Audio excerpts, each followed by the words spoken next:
I am the Tofu Golem. Please enjoy the video. You start by fixing the foundation. Update your GPU driver with a clean install so stale files don't cause crashes.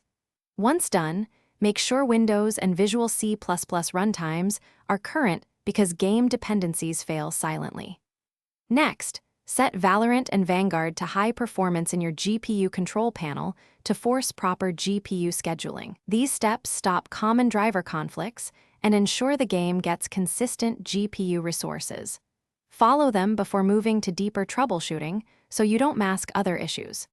Now refine settings that trigger crashes. Set Valorant to full screen and turn off VSync. Cap frames to a stable value like 240 to reduce frame time spikes. You should disable any GPU or CPU overclocking and test at stock clocks, because instability often appears under load. Set Windows Power Plan to high performance and confirm GPU power limits are at manufacturer defaults so the card doesn't downclock unpredictably. These changes reduce stress and timing errors that commonly lead to GPU crashes during gameplay. Finish by validating and stress testing.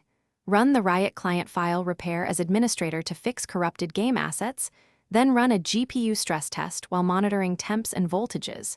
You want sustained temperatures below 85 degrees Celsius and no voltage dropouts. If crashes persist, perform a full driver wipe with the in safe mode and reinstall the latest driver, then reinstall Valorant only if needed. If problems continue, key troubleshooting tip: capture logs and replicate the crash to isolate whether hardware, driver, or Vanguard is responsible. Thanks for watching. Consider subscribing if we helped you today.